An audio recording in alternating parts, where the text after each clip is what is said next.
My father had pulled me aside. His breath smelled of whiskey, sharper than the coffee and brandy my mother preferred. His eyes, which had always been so steady, so certain, looked desperate.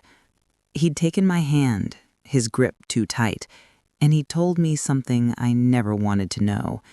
A confession, a plea, a secret that involved my mother, a choice he'd made decades ago, and a truth that, if spoken, would shatter everything we'd built. "You're the only one I can tell," he'd said, his voice breaking. "You're the strongest. You'll understand." But I didn't understand. I only knew that he was asking me to carry this with him, to be complicit in his silence, to protect the family by keeping the poison locked inside. I remember looking past him, down the hallway to where the party continued.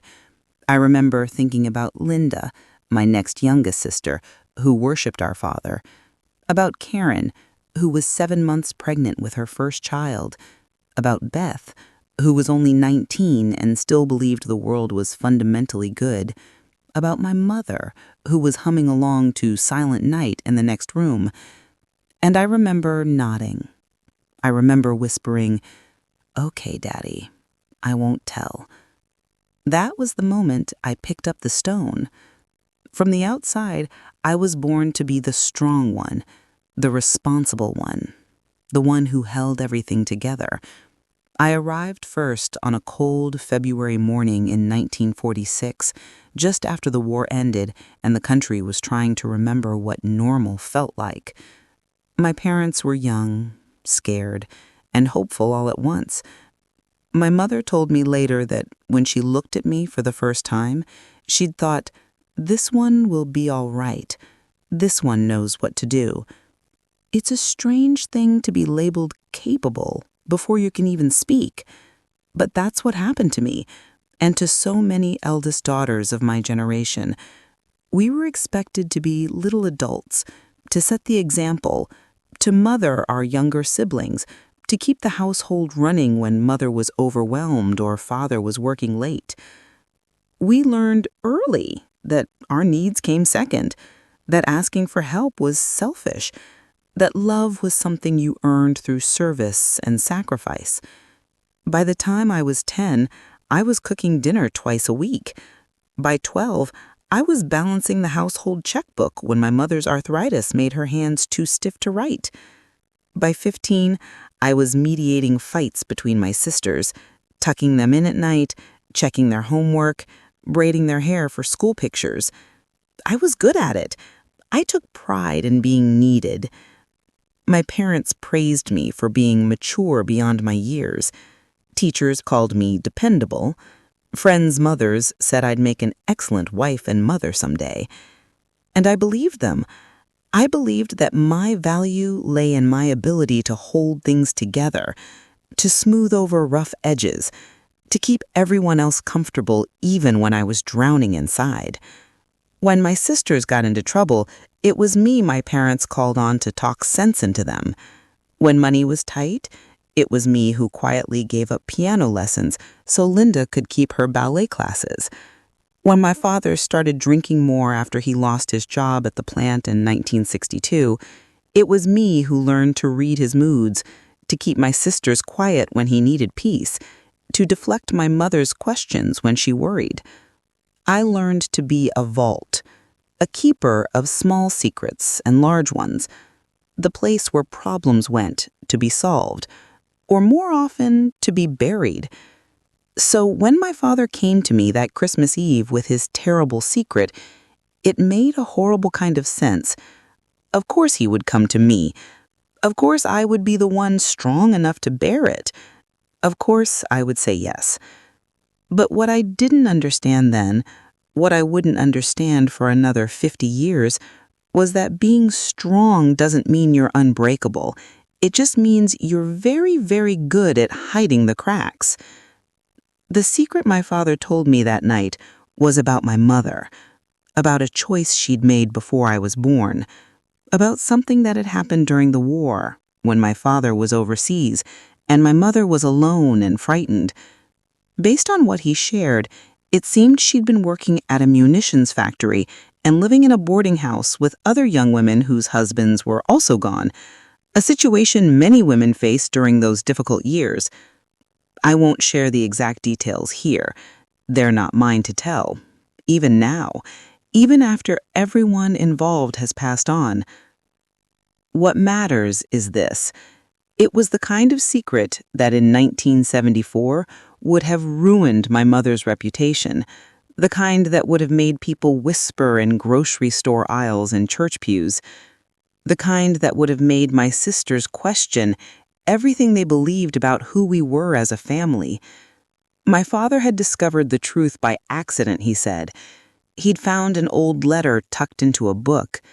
He'd confronted my mother years ago, and she'd confessed everything, begged him to understand, to forgive. And he had, or he thought he had. But the knowledge had troubled him over the years, he said, made him question things, made him carry feelings he didn't know how to process. And now, fortified by whiskey and holiday sentimentality, he needed to tell someone. He needed absolution. He needed someone to say it was okay, that my mother was still good, that the family was still whole, that we could all go on pretending nothing had changed. He needed me to help him carry it. I stood there in that hallway, the party sounds muffled and distant, and I felt something inside me go cold and still. I wanted to scream. I wanted to run. I wanted to tell him this was too much, that I couldn't, that he had no right to ask me of this. But I didn't, because I was the strong one, because I was the eldest daughter, because protecting the family was what I'd been trained to do since I could walk. So I hugged him. I told him it would be all right. I promised I would never breathe a word of it to anyone. And I walked back into that living room, picked up my son, and smiled at my mother across the room as she raised her coffee cup in a toast. "To family," she said, her eyes shining. "To family," we all echoed. And the stone in my chest grew a little heavier. The first few years after that Christmas Eve were the hardest. I found myself watching my mother differently, seeing her through the lens of what I now knew. Every time she laughed, every time she fussed over us, every time she told stories about the old days, I felt a strange disconnect, like I was watching a performance. I loved her still, desperately, achingly, but I couldn't unhear what I'd heard. I couldn't unknow what I knew. I became hyper-vigilant at family gatherings. I'd watch my father for signs that he might drink too much and let something slip. I'd steer conversations away from certain topics. When my sisters would reminisce about childhood or ask Mom about her early years, I'd feel my heart start to race, my palms go damp. I developed a skill for interrupting at just the right moment, for changing the subject so smoothly no one noticed.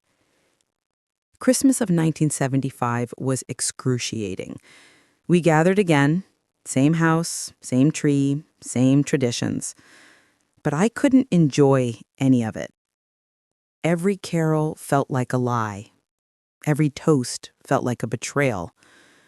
I remember standing at the kitchen sink washing dishes, and my mother came up beside me with a dish towel. She bumped her hip against mine playfully and said, "Thank you for always being my rock, sweetheart. I don't know what I'd do without you." I smiled.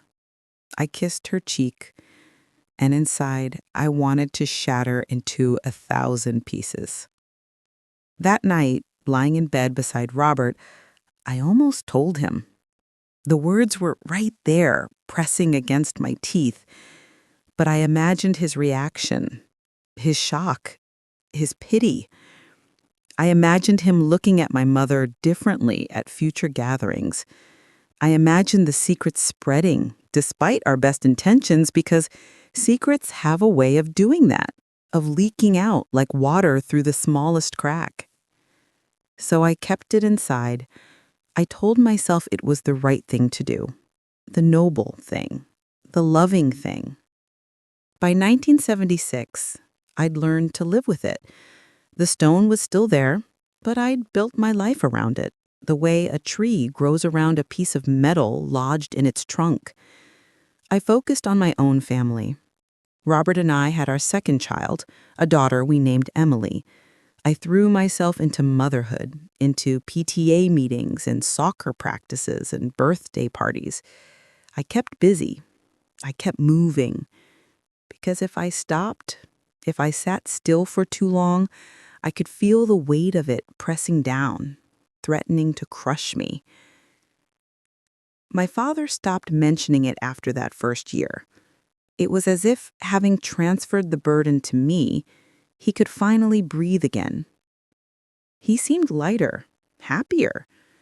He and my mother grew closer in their later years, more affectionate. I watched them hold hands during Sunday dinners and felt a confusing mix of joy and resentment.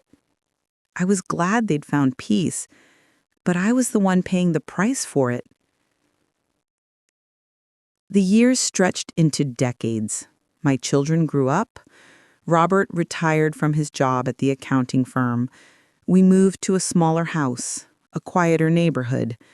My sisters built their own lives, had their own children, created their own Christmas traditions. We still gathered for the holidays, though less frequently as everyone's lives got busier and more complicated. My father passed away in 1993, quietly in his sleep. At his funeral, my sisters shared stories about what a wonderful man he had been, how devoted to our mother, how generous and kind. I nodded along. I wept genuine tears, because he had been those things. But I also knew he'd been a man who'd burdened his daughter with a secret too heavy for anyone to carry alone. After he died, I thought about telling someone. The secret felt different now, somehow, with him gone, less immediate, less dangerous. But my mother was still alive, still vibrant at 75, still the center of our family, and I couldn't bring myself to tarnish her remaining years. The 1990s became the 2000s. My children had children of their own. I became a grandmother, then a great-grandmother. I attended christenings and graduations, anniversaries and retirement parties. I smiled in photographs and sent birthday cards and made my famous Pfeffernusse cookies every Christmas. But the secret never left. It was there in every family gathering, a ghost at the table that only I could see.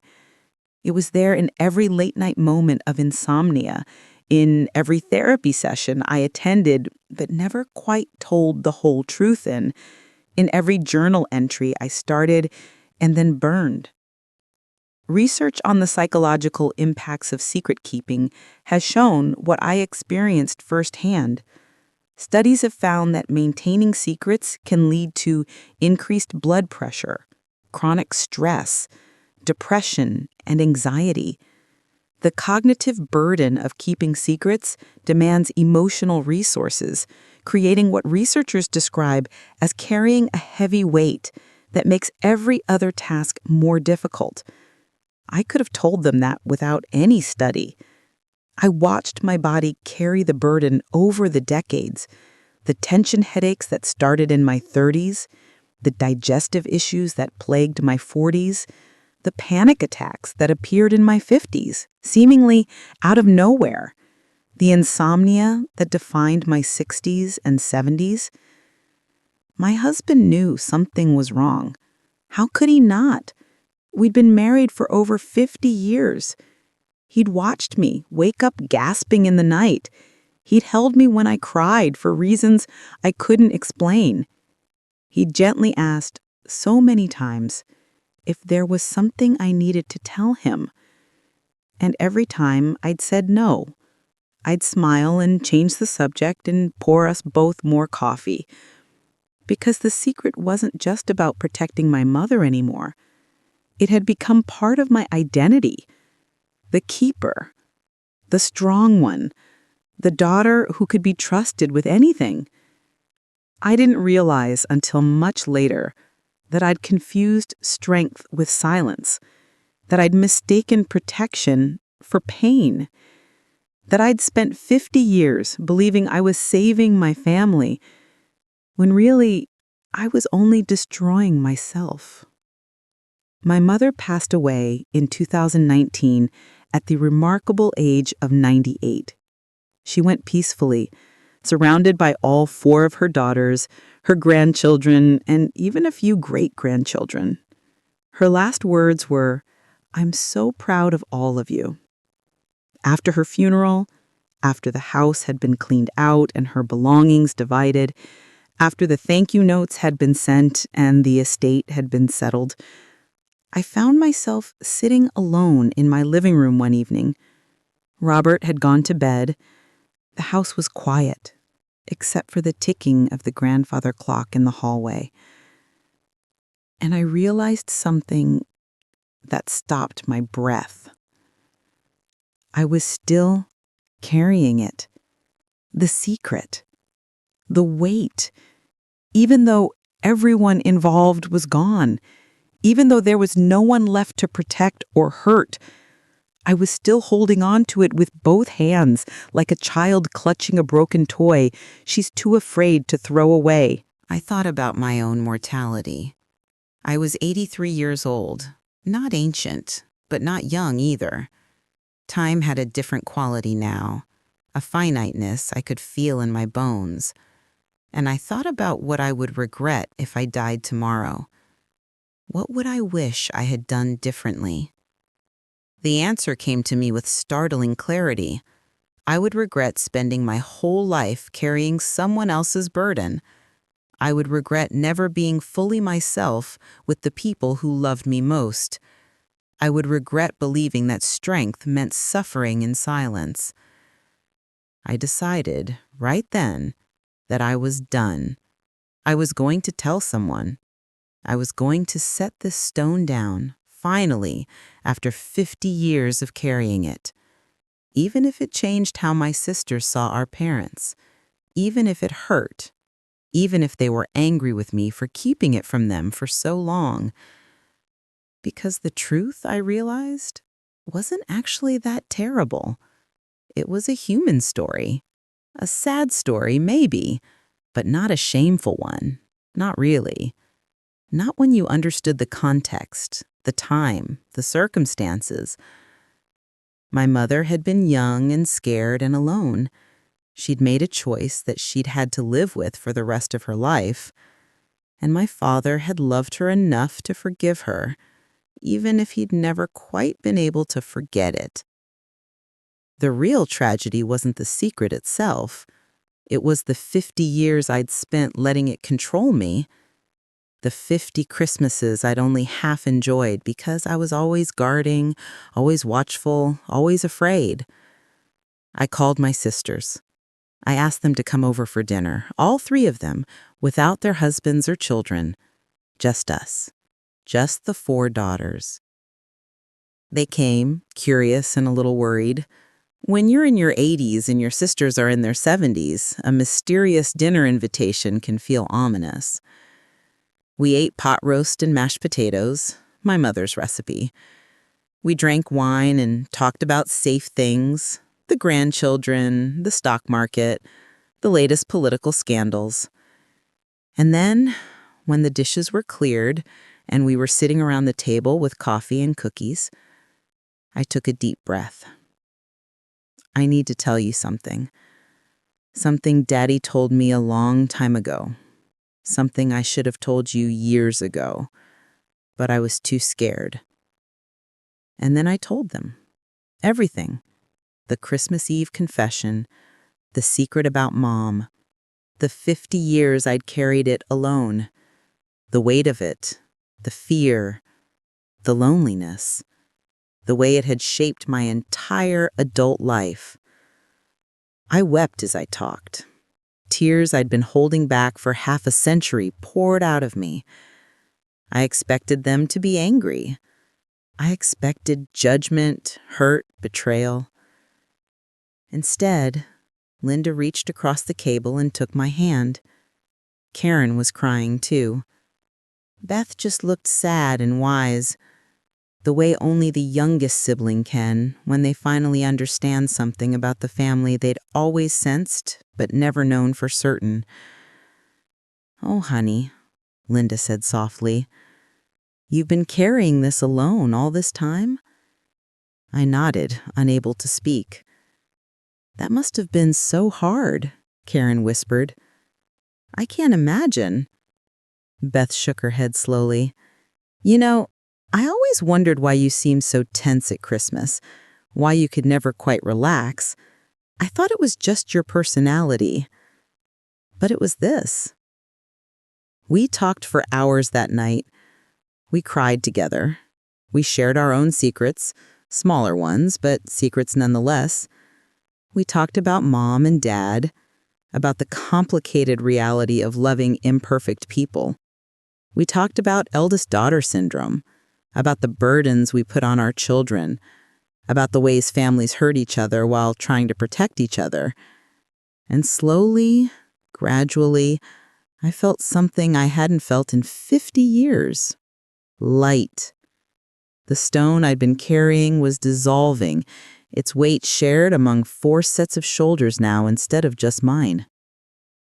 "I forgive them," Linda said eventually. "Mom and Dad, for being human, for making mistakes, for asking too much of you." "I forgive them too," Karen said. "Me too," Beth added. Then she looked at me. "But more importantly, I forgive you for keeping this from us. I know you thought you were protecting us, but it hurt you so much, and that breaks my heart." I hadn't realized until that moment how much I needed their forgiveness, not for my parents' sake, but for my own, for the choice I'd made at 28, for the 50 years of silence. "I'm sorry," I whispered. "I'm so sorry." "We know," Linda said. "We know." That night changed everything. The relief I felt was indescribable. It was like taking off a coat I'd been wearing for so long I'd forgotten it was there, stepping out of winter into sudden, shocking warmth. But it wasn't just relief. It was grief, too. Grief for the 50 years I'd lost to fear. Grief for the version of myself I'd never gotten to be. The one who was lighter, freer, more fully present. Grief for all the Christmas Eves I'd stood apart from the joy because I was too busy guarding the secret. My sisters and I became closer after that conversation than we'd ever been before. We talked more honestly. We shared more deeply. We stopped performing for each other and started simply being together. It was as if the secret had been a wall between us that I hadn't even realized was there. And now that it was gone, we could finally see each other clearly. Robert, when I told him later that week, just held me. He didn't say much. He didn't need to. His presence was enough. The fact that I'd finally trusted him with the whole truth after all these years felt like a kind of renewal of our vows. But the most unexpected healing came from my own heart. As the months passed after that dinner with my sisters, I found myself thinking about my parents differently, not with the mixture of love and resentment I'd carried for so long, but with something closer to compassion. My father had been carrying his own pain when he'd burdened me with that secret. He'd been struggling with feelings he didn't know how to process, didn't have the emotional vocabulary to express. In his generation, men didn't go to therapy. They didn't talk about their feelings. They bottled everything up until it leaked out sideways, often onto the people they loved most. He'd been wrong to put that on me. Deeply, terribly wrong. But he'd also been human, flawed, hurting, doing the best he could with the tools he had, which weren't nearly enough. And my mother, my mother. As I thought about her life, really thought about it for the first time without the filter of shock and guardedness, I saw her clearly. A young woman, married too young, thrust into a war she didn't understand, left alone to survive when survival wasn't guaranteed. She'd made a choice in a moment of desperation or loneliness or fear, and she'd had to live with it forever.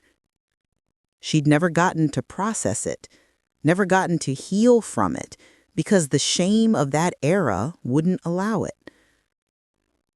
I found myself wishing I could go back, not to prevent the secret, I couldn't change the past, but to tell them both that I understood, that I didn't judge them, that I loved them not despite their flaws, but because of their humanity.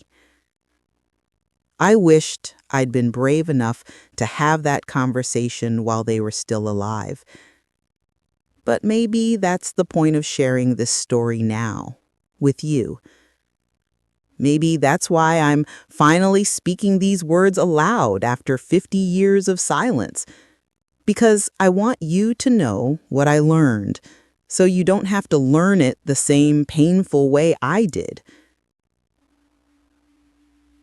Here's what 50 years of carrying a secret taught me. Secrets are prisons. They lock us away from the people we love, from genuine connection, from the fullness of life. We tell ourselves we're being strong, being noble, being protective. But often, we're just being afraid. Afraid of judgment, afraid of change, afraid of the messiness that comes with truth. But here's what else I learned. The truth, when finally spoken, is rarely as devastating as we imagine it will be. We build it up in our minds, this terrible thing we're guarding, until it becomes this monstrous, relationship-ending, family-destroying force. But when we finally speak it into the light, we often discover it's just human. Sad, maybe. Complicated, certainly, but not unforgivable, not unbearable. And the people who love us, they're stronger than we think. We underestimate them, assuming they can't handle the truth, assuming we need to protect them from reality. But in doing so, we rob them of their agency, their ability to process and forgive and move forward. We deny them the chance to show us the depths of their compassion. I learned that being the eldest daughter, the strong one, the responsible one, the one everyone counts on to hold it together, doesn't mean you have to carry everything alone. In fact, trying to do so will break you, slowly and invisibly, until one day you wake up and realize you've spent your whole life performing strength instead of actually living. I learned that forgiveness is complicated. It's not a single moment, a single decision. It's a process, a practice. I had to forgive my father for burdening me. I had to forgive my mother for choices she'd made before I was even born. But most of all, I had to forgive myself for saying yes when I should have said no, for choosing to suffer in silence for 50 years, for all the Christmases I'd robbed myself of by standing guard instead of dancing. I learned that it's never too late to put down what you've been carrying, even at 83, even after 50 years, even when everyone involved is gone. It's still worth it to speak your truth because you're still here Your life still matters, and every day you spend under the weight of a secret is a day you could have spent free.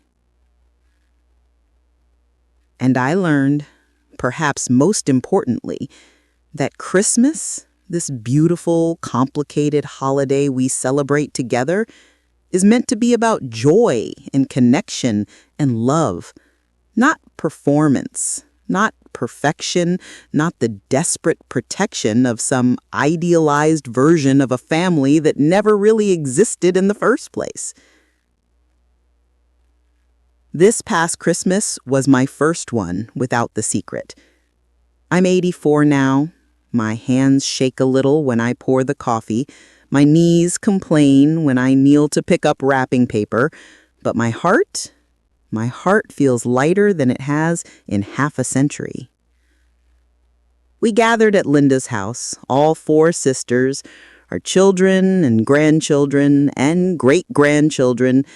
The house was chaotic and loud and messy. Someone burned the rolls. 2 of the great-grandkids got into a fight over a toy. The dog knocked over the Christmas tree. It was imperfect and real and absolutely wonderful. And I was present for all of it, fully present. Not guarding, not watching, not afraid.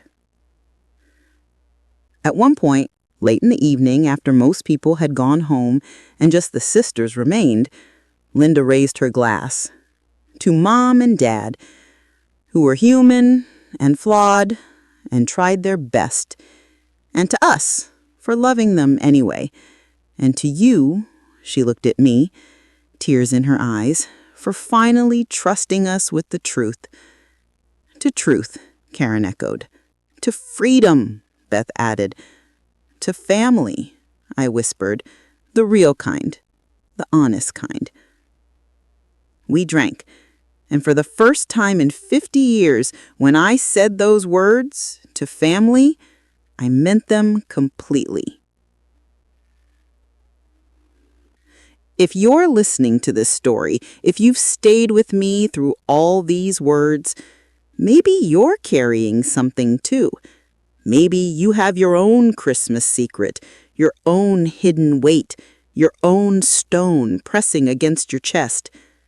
Maybe you're the strong one in your family, the eldest daughter or the responsible son, the one everyone counts on to hold it together. Maybe you've been told, explicitly or implicitly, that sharing your burden would be selfish, would hurt people, would tear everything apart. I want to tell you something. You don't have to carry it alone. Whatever it is, whatever terrible, complicated, human truth you've been guarding, it's not yours to carry by yourself. And the people who love you, they're strong enough to hear it. They're compassionate enough to understand it.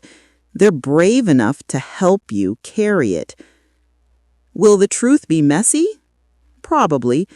Will it be uncomfortable? Maybe. Will it change things? Possibly. But change isn't the same as destruction, and discomfort isn't the same as devastation. What I know for certain is this: living under the weight of a secret is its own kind of destruction, slow, invisible, but absolute. You deserve to be free. You deserve to live all your days, especially your holidays, especially your celebrations, especially those moments meant for joy, without that weight on your chest. If this story touched you, if it reminded you of something you've been carrying, or someone you know who's been burdened too long, I hope you'll take it as a sign, a permission slip, a gentle push toward honesty. Tell someone, a sister, a friend, a therapist, a trusted confidant. Start small if you need to. Test the waters. But start. Because life is so much shorter than we think. And Christmas, beautiful, fleeting Christmas, comes around only so many times. Don't spend another one standing guard when you could be dancing. Don't waste another December protecting a secret when you could be building genuine connection. I spent 50 Christmases in prison, but this last one I was free. And free feels like coming home. If my story resonated with you, if you've ever carried a secret that's grown too heavy, I'd love to hear from you. Leave a comment below sharing what this brought up for you. You don't have to share the secret itself, just how it made you feel. Sometimes naming the weight, even anonymously, is the first step toward putting it down.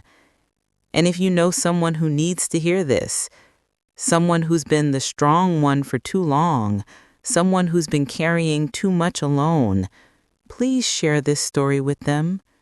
Maybe it will be the sign they needed that it's finally time to set down what they've been holding. And before you go, take a moment to think about this. What are you carrying that you don't need to? What truth have you been guarding that might actually set you free? What would change if you trusted the people you love with your whole story? You don't have to answer those questions today, but I hope you'll sit with them. I hope you'll consider them, and I hope when you're ready, you'll find the courage to speak. Subscribe to this channel for more untold stories, more whispered truths, more proof that none of us are alone in the complicated, beautiful, heartbreaking work of being human. Like this video if it moved you. Share it if you think someone else needs to hear it. And most of all, be gentle with yourself. Whether you're 28 or 84, whether you've been carrying your secret for 5 years or 50 years, you're not broken. You're not weak. You're human. And humans, I've learned, are capable of remarkable healing. Even after 50 years, even when it feels too late, even when the weight has become so familiar you can't remember what it felt like to be light. There's still time. There's always time. Until there isn't. So please don't wait as long as I did. Don't give your secret another 50 Christmases. Give yourself the gift of freedom instead. Give yourself the gift of truth. Give yourself the gift of being fully, completely, honestly present in your own life. That's the real meaning of Christmas, I think. Not the trees or the carols or the presents, not the perfect family portrait or the immaculate dinner or the flawlessly wrapped gifts. Christmas is about coming home, about being seen, about being loved for who you really are, not who you're pretending to be, about connection and forgiveness and second chances and new beginnings. It took me 50 years to learn that, but I learned it. And now, in whatever time I have left, I'm going to live it fully, freely,